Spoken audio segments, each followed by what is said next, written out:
نحمده ونصلي ونسلم على حبيبه الكريم وعلى آله وصحبه اجمعین۔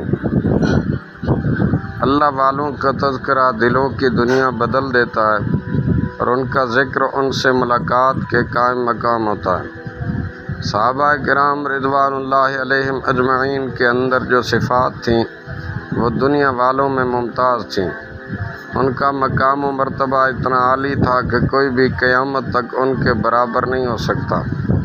حضور اقدس رحمت کونین صلی اللہ علیہ وسلم نے ارشاد فرمایا، خیر القرون قرنی ثم الذین یلونہم ثم الذین یلونہم، سب سے بہتر میرا زمانہ ہے، پھر اس کے بعد والے، پھر ان سے ملنے والے، یعنی سب سے بڑا درجہ صحابہ کرام کا، پھر تابعین کا، پھر تبع تابعین کا۔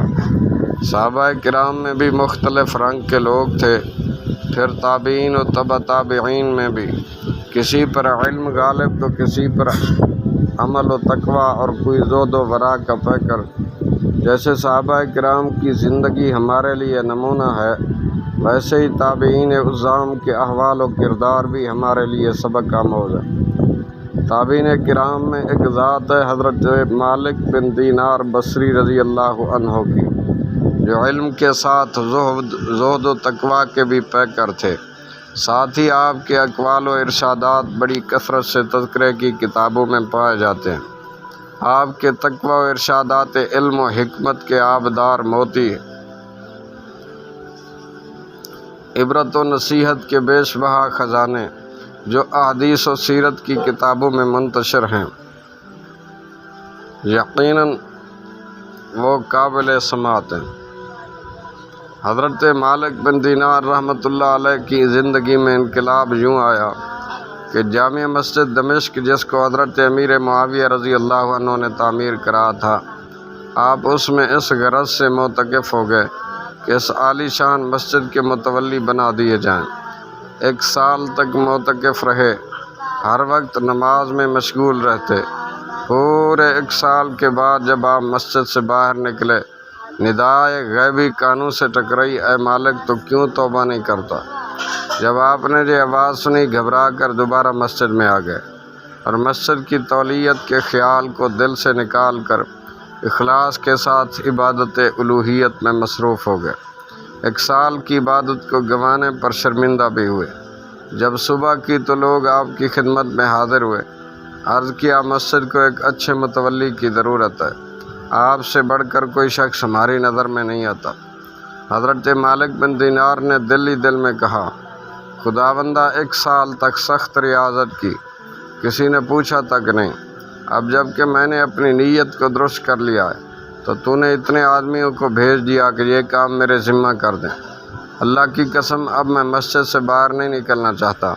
یہ کہہ کر پھر ریاضت و مجاہدہ میں مشغول ہو گیا اور اس منصب کو قبول کرنے سے انکار کر دیا۔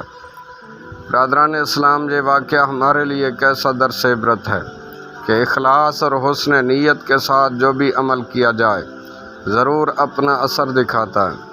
دوسرے یہ کہ اللہ والے اپنی دنیاوی عہدوں کی پرواہ نہیں کرتے، انہیں تو عبادت خداوندی اور ذکر الہی میں ہی لذت محسوس ہوتی ہے۔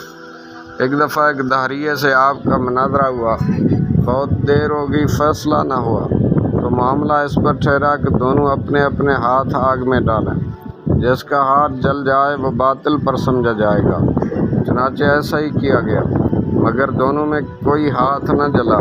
لوگ کہنے لگے دونوں حق پر ہیں۔ اس بات سے دلگیر ہو کر آپ گھر میں گئے، سر نیاز بارگاہ خداوندی میں رکھ کر مشغول مناجات ہو گئے۔ بارگاہ الہی میں عرض کیا، خداوندہ 70 سال کی عبادت و ریاضت کے بعد ایک دہریہ کے برابر ہو سکا؟ غیب سے آواز آئی، تمہیں معلوم نہیں کہ محض تمہارے ہاتھ کی برکت سے دہریے کا ہاتھ نہ جلا، اگر وہ تنہا اپنا ہاتھ ڈالتا تو فی الفور جل جاتا۔ اس شکایت سے یہ بھی سبق ملا کہ اس طرح کی شرط سے حق و باطل کا قطعی فیصلہ نہیں ہوتا۔ دوسرے یہ کہ اللہ والوں کے قرب کی برکت کافر کو بھی ملا کرتی ہے، اگرچہ عارضی طور پر اور وقتی طور پر ہو، تو بھلا مسلمان کیوں محروم رہیں گے؟ اس لیے اللہ والوں کے قرب اور ان کے جوار کی تلاش میں رہنا چاہیے۔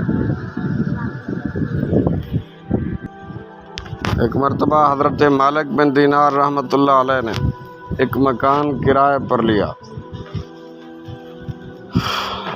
آپ کا پڑوسی ایک یہودی تھا۔ آپ کے مکان کی محراب یعنی صدر دروازہ یہودی کے دروازے پر تھا، جہاں اس نے اپنا واش روم بنوا لیا۔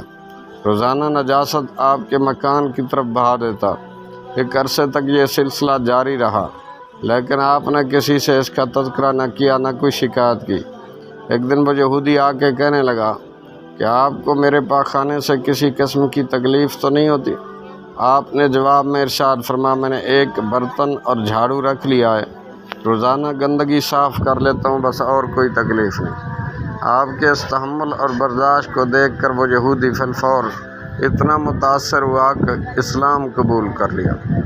برادران اسلام، یہ حکایت حضرت ابن دینار علیہ الرحمہ کا کردار ہمارے لیے درس عبرت ہے، کیونکہ ہم ذرا سی بات کو بھی برداشت کرنے کے لیے تیار نہیں ہوتے اور معمولی باتوں پر پڑوسی سے لڑ بیٹھتے ہیں۔ دوسرے یہ کہ حسن اخلاق اور تحمل کے بڑے فوائد ہیں کہ بسا اوقات اس سے کفر کی زنجیریں بھی کٹ جاتی ہیں۔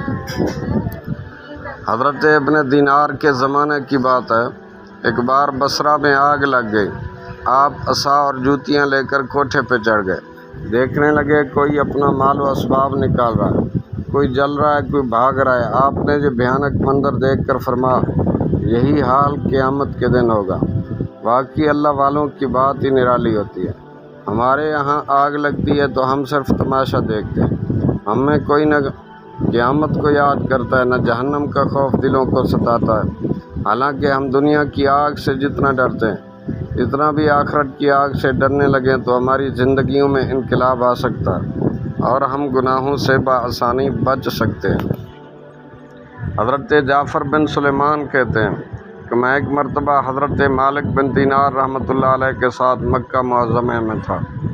جب انہوں نے لبیک اللہم لبیک کہا تو بے ہوش ہو کے گر پڑے۔